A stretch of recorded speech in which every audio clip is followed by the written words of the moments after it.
สวัสดีพี่น้องมื้อนี้ขาน้อยก็อยู่ปักซองเนาะตั้งใจมาแวะซื้ออะโวคาโดก็ได้เฮ็ดปวกซ้ำโอ้ยเฮ็ดปวกปักซองที่มันงามเฮาก็ได้เฮ็ดปวกดีใจแห้งกับมืออะระหว่างทางเขากำลังเอาป้ายขึ้นเนาะอยู่แถวข่อยหลัก30นะเบิ่งบรรยากาศแหมงามปักซองแคมทางผู้ใดเคยแวะแน่นี่เดียวนี้เพิ่นหิวมักไหมยังมาขายให้ในรถแบบรถได้พี่น้องผู้ใดได้ใกล้แน่ปักซองระหว่างทางเนาะเฮาขี่รถไฟฟ้าเฮาต้องแวะซากอีแม่เพิ่นดีใจเพิ่นได้เฮ็ดปวก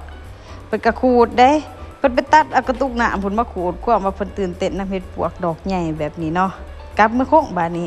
บรรยากาศยามแลงงามเนาะธรรมชาติยามนี้แป๊บเดียวล้างเฮ็ดแล้วแหละโดยอีแม่เด้อล้างเฮาบ่ได้ล้างดอกอีแม่เป็นคนจัดการให้จนเบิดเลยเด้อลูกชายเฮ็ดยังบ่เป็นดอกแล้วล่ะคือและเฮ็ดเมนูยังดีก็เลยว่าปิ้งจ้ำแจ่วซะนี่เฮ็ดปวกดอกบักใหญ่ๆตุ้มๆมาปิ้งติแล้วก็เลือนั่นเฮ็ดจังได๋เอาไปขัวไว้เนาะไปต้มบ่แม่นขัวดอกพาวเดียวแล้วแหละปิ้งเฮ็ดเฮาก็สุกเนาะ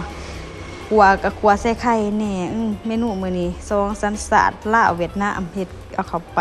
นี่เมนูแรกเฮาเฮ็ดปวกผู้ใดได้กินเมนูหยังแหน่คอมเมนต์มาเด้อ